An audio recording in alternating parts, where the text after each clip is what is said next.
उमा जी, कोई भजन याद है आपको, कोई चौपाई याद है? मैं चाह रहा हूं मेरे दर्शकों को कोई झलक मिल जाए उमा जी की, जब बचपन में प्रवचन करती थी।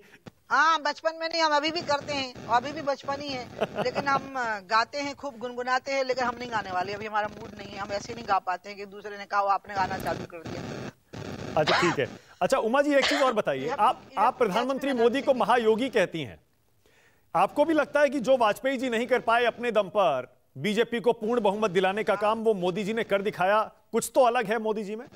मैं वाजपेयी जी से तुलना ही नहीं करूंगी उनकी। वाजपेयी जी में एक जो सुगंध थी, जो मिठास थी, जो बड़प्पन था, वो उस समय की जरूरत थी, क्योंकि उनको सबको साथ लेकर के चलना था, उनके पास पूर्ण बहुमत नहीं था। मनमोहन सिंह जी को जो हिमयुग की सरकार रही 10 साल, ऐसे लगता था जैसे हिमयुग आ गया हो, मतलब आइस एज आ गई हो भारत में। मुझे पता ही नहीं क्या हो गया, मैनू की पता की होया, वो जो स्थिति उनकी बन गई थी।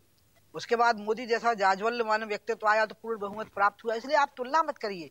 तुलना करने के लिए आपको एक ही वक्त पर दोनों को प्रधानमंत्री बनाना होगा ना। कि तुम जो रहो 1 घंटा, तुम रहो 1 घंटा, ऐसे नहीं होगा ना। समय के अनुसार स्थितियां बदल जाती हैं। मोदी जी को मैं महायोगी इसलिए कहती हूँ कि वो कितनी मेहनत करते हैं, मेरे से 10 साल बड़े हैं वो, और जितनी मेहनत वो करते हम नहीं कर पाते।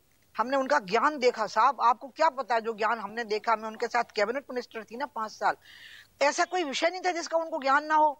और हम बोल रहे हैं, अपने मिनिस्ट्री को प्रेजेंट कर रहे हैं, और वो हमसे जो पूछ रहे हैं वो सिर्फ उनको अपनी जानकारी है। उनका he is a very well informed prime minister, बहुत ही अच्छे ढंग से सूचित प्रधानमंत्री हैं वो। उनके पास सारी सूचनाएं रहती हैं, आप सामने बैठे हैं, उनको खबर है कि कहाँ क्या हो रहा है।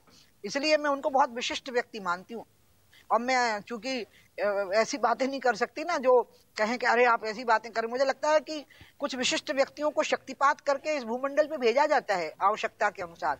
तो इसलिए माननीय प्रधानमंत्री जी आए हिमयुग के बाद में, मनमोहन सिंह जी के बाद में, बर्फीले युग के बाद। अच्छा उमा जी, आपका करियर देखिए, राजनीतिक करियर 30-35 साल का रहा है, उसमें इतने सारे हाई पॉइंट आए, मुख्यमंत्री, कैबिनेट मंत्री, 6 बार सांसद। आपको कुछ पछतावा भी है क्या? 1-2 लो पॉइंट भी आए, जैसे आपने बीजेपी छोड़ी, मुख्यमंत्री पद छोड़ना पड़ा, दुख हुआ था, दर्द हुआ था उस समय? नहीं, मुझे दर्द तो, मैं तो खुशी से छोड़ी थी, मुझे छुड़वाया थोड़ी गया था, मुझे तो मनाया जा रहा था, मत छोड़ो मत छोड़ो। जब मैं जा रही थी छोड़ करके, तो हमारी गोवा एक्सप्रेस से जा रही थी वहां पे गिरफ्तारी देने के लिए, तो रेल की पटरियों पे विधायक लेट गए थे, ट्रेन नहीं बढ़ने दे रहे थे आगे, कार्यकर्ता लेट गए थे कि नहीं जाने देंगे। तो ऐसा व्यक्ति जिसके पीछे विधायक सड़क, मेरे मंत्री लौट गए थे रेल की पटरियों पे, तो कैसे मुझे दुख होगा। बस एक बात का दुख होता है, चलो आप न्यूज़ 24 ने पूछ ही लिया, अभी तक ये बात किसी ने पूछी नहीं थी तो मैं बता ही देती हूँ। मुझे पश्चाताप ये होता है कि मुझे ये ध्यान रखना चाहिए था कि बीजेपी से अलग होके आप अलग पार्टी बनाओगे तो आपको इतना बुरी तरह से घेरा जाएगा, और बीजेपी की जितनी पैरामिलिट्री फोर्सेज हैं वो सब इकट्ठी हो जाएंगी, और दूसरे पार्टी के लोग आपको तब तक छुएंगे नहीं जब तक कि आप ये नहीं कहोगे कि राम के नाम पर आप माफी मांगो, अयोध्या के लिए माफी मांगो। मैंने कह दिया जो मेरे राम का नहीं वो मेरे काम का नहीं। तो उनने भी मुझे अकेला छोड़ दिया, और अकेले पड़े हुए व्यक्ति की ऐसी घेराबंदी की गई कि बीजेपी में वापस लेके ही माने मुझे अडवाणी जी और अशोक सिंघल जी। तो वो मुझे रहता है कि जब ये पता था ये सब पहले से अच्छी तरह से कि बीजेपी की दूसरी फोर्सेस भी साथ में हो जाती हैं शामिल, जो अननोन पॉलिटिकल होती हैं, तो मैं वो ना करती, ऐसे ही बनी रहती स्वतंत्र। आप समझ गए ना। लेकिन वो अलग पार्टी बनाई, और जो मेरी घेराबंदी हुई, बाप रे, no option was left, either you go to Himalaya और यू ज्वाइन बीजेपी। तो वो जरूर मुझे लगता है कि क्यों बनाई थी फिर पार्टी, तो बनानी नहीं चाहिए थी, ये लगता है। और उमा जी, ये तो पता था ना मुझे कि बीजेपी अकेले नहीं लड़ती। जब अपने ही व्यक्ति से लड़ती है बीजेपी, तो पैरामिलिट्री फोर्सेस पूरी निकल आती हैं, बैरिक्स रिजर्व फोर्सेस, और सब मिलकर लड़ती हैं पुरुष आदमी से। अच्छा उमा जी, अडवाणी जी के साथ तो आपका खास रिश्ता रहा है, उसे खट्टा मीठा रिश्ता कह सकते हैं। एक बार आप प्रेस कॉन्फ्रेंस में अडवाणी जी को बोल के ही वहां से निकल गई थी, याद है? वो वीडियो बड़ा वायरल भी है, आज तक उसको दिखाया जाता है। हाँ, लेकिन वो खट्टा मीठा बिल्कुल नहीं हुआ। अडवाणी जी इतने मीठे हैं कि इतनी बुरी सब बोलने के बाद दूसरे दिन उनके घर पहुंच गई तो उन्हें प्रतिभा को भेजा कि जाओ माँ को लेके अंदर आओ। दादा बहुत बड़े दिल के हैं, दादा हिमालय जैसा दिल रखते हैं, बहुत बड़ा दिल है, बहुत गहराई है और बहुत बड़ा दिल है। कभी उनकी तरफ से खटास नहीं आई, तो उस प्रतिक्रिया में मेरी तरफ से भी नहीं आई, बल्कि मुझे ये लगा रहा, उनको भी लगता रहा कि हे भगवान, मेरे को ध्यान रखना चाहिए था कि वहां मीडिया ना होता, और फिर मैं उमा को डांट देता तो उमा झेल लेती। मुझे भी लगता रहा काश की दादा को ध्यान रहता कि सबके सामने तो मैं अपमान को बर्दाश्त नहीं कर पाऊंगी, चाहे कोई भी हो। हाँ बिल्कुल सही है। अकेले में डांट दो, हाँ, आप बाप हो, अकेले में डांटो।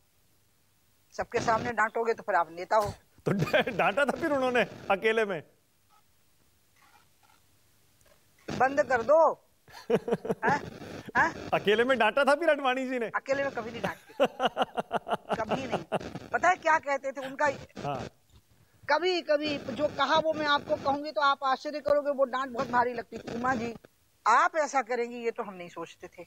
अच्छा। आप तो बहुत हिम्मत रखती हैं, आप तो बहुत बहादुर हैं, आपको अपनी बात बिल्कुल वहीं कहनी चाहिए थी ना, अब आप कह रही हैं। मतलब इतना बहुत है। और मोदी जी ने पता है कुल मिला के क्या डांटा? मोटी होती जा रही हूँ, दिनों दिन मोटी होती जा रही हूँ, तब वजन नहीं घटे मेरे सामने मत आना। ये मोदी जी की डांट रही। उमा जी आखिरी सवाल आपको भी जाना है, चुनाव लड़ेंगी क्या? आइए ना चुनाव लड़िए एक बार फिर से, क्योंकि आप सक्रिय तो हैं, पिछली बार नहीं लड़ा आपने चुनाव।